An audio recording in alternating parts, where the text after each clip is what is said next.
Good morning, my name's Simon Ennis, and today is the 11th of August, and the passage for Wake Up Well is Proverbs chapter 3, which is quite a famous set of Proverbs, but there's a couple of verses that particularly jump out at me as I read them again.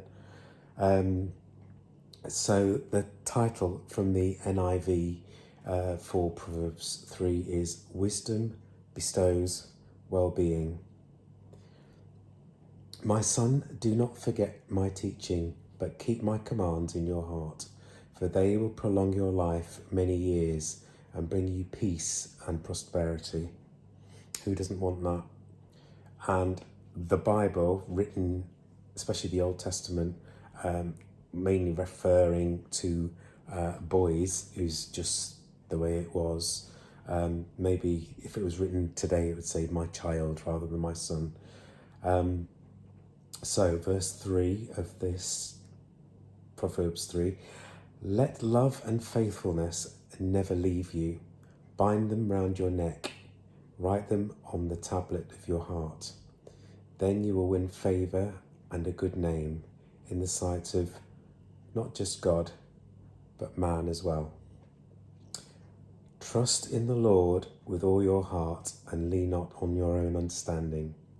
In all your ways submit to him, and he will make your paths straight. Do not be wise in your own eyes. Fear the Lord and shun evil. This will bring health to your body and nourishment to your bones. And that's never really jumped out at me before. I mean, just recently we've been hearing a lot about well-being, haven't we?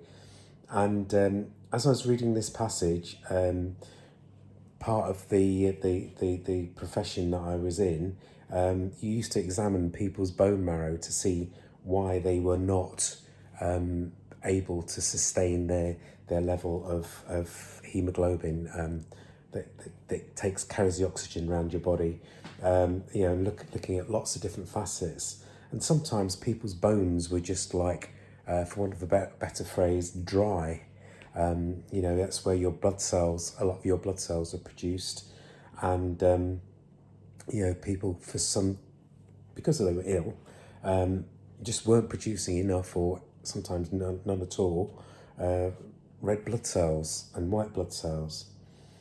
Sometimes it was too many. So how important is the bones in your body? They do a lot of things. How do you feel when you've been really working out hard? You've been really tired. You're tired to your bones. It kind of means you're pretty done, doesn't it? And so you look at the verse, the verses before, and it's saying like trust in the Lord, follow his commands, follow his laws, rest in his love, and this will bring health to your body and nourishment to your bones. The deep part of you that needs nourishment. And that just like God sustains us even when we don't realise it. And there's a caveat. There's another side to that, isn't there? Where sometimes we say, "But I'm ill. Why am I ill? I trust in the Lord."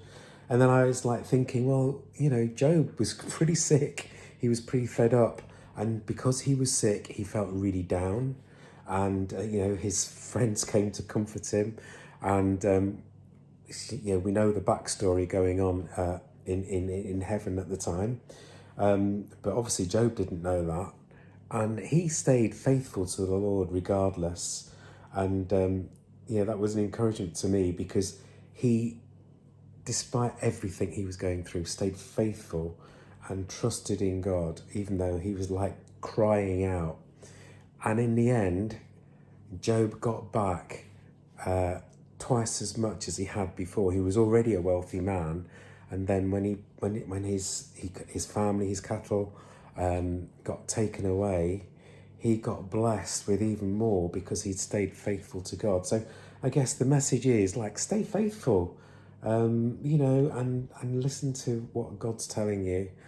There are the obvious things, and this is to myself as well. Sometimes I feel really like fed up or tired or done, and you know, like just get some soaking on, some soaking music or something like that. It sounds easy, doesn't it? But like, you know, worship and get close to God, and just rest in Him, and let Him love you back to life. So I bless you today, whatever's going on in your life. I pray that you will meet with the Lord, with His Spirit and with His power, and that you just be blessed today.